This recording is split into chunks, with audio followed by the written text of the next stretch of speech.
பிரியமானவர்களே, இன்றைய ஜெபம் 2 கொரிந்தியர் 3:18 நாம் எல்லாரும் திறந்த முகமாய் கர்த்தருடைய மகிமையை கண்ணாடியிலே காண்கிறது போல கண்டு ஆவியாய் இருக்கிற கர்த்தரால் அந்த சாயலாகத்தானே மகிமையின் மேல் மகிமை அடைந்து மறுரூபப்படுகிறோம். மகா இரக்கமும் கிருபையும் உள்ள எங்கள் அன்பின் பிதாவே, உம்முடைய சமூகத்திலே, உம்முடைய பாதத்தண்டையிலே நாங்கள் வந்து குடும்பமாய் பிள்ளைகளோடு, பெரியவர்களோடு கூட, கணவன் மனைவியாக, பெற்றோர் பிள்ளைகளாக வந்து நாங்கள் ஏறெடுக்கக்கூடிய ஒவ்வொரு துதி, ஸ்தோத்திரம், கணம், மகிமை, ஆராதனைகள் ஆண்டவரே, பாடல்கள் ஆண்டவரே, தகப்பனே, ஜெபங்கள் ஆண்டவரே, ஸ்தோத்திரங்கள் ஆண்டவரே, எங்களை உம்முடைய மகிமைக்குள்ளாக, உம்முடைய கனத்துக்குள்ளாக எங்களை கொண்டு செல்கிறதா இருக்கிறது.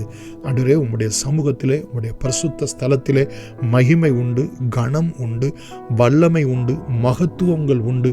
ஆதலால் ஆண்டவரே, உமக்கு அந்த கனத்தையும் மகிமையும் கூடுதலாய் செலுத்த ரட்சிக்கப்பட்ட நாங்கள், பாவ மன்னிப்பு பெற்ற நாங்கள் உம்முடைய சமூகத்திலே வரும்போது சுவாமி, எங்களை கிறிஸ்து இயேசுனுடைய சாயலுக்கு ஒப்பாக பரிசுத்த ஆவியானவர் எங்களுடைய சாயலை மகிமையின் மேல் மகிமை அடைய மறுரூபப்படுத்துகிறபடினால் ஒவ்வொரு ஆராதனையும் ஆண்டவரே எங்களை மறுரூபப்படுத்துகிற ஒரு ஆராதனையாய் இருக்கிறபடினால் உமக்கு கோடான கோடி ஸ்தோத்திரம். பரிசுத்த ஆவியானவர் எங்களுக்குள் இருந்து நடப்பிக்கக்கூடிய ஆண்டவரே இந்த மகிமையின் ஆராதனையை, இந்த மறுரூபப்படுத்துகிற ஒரு ஆராதனையை, கர்த்தருடைய சாயலை அடைகிற ஒரு ஆராதனையை, கர்த்தராய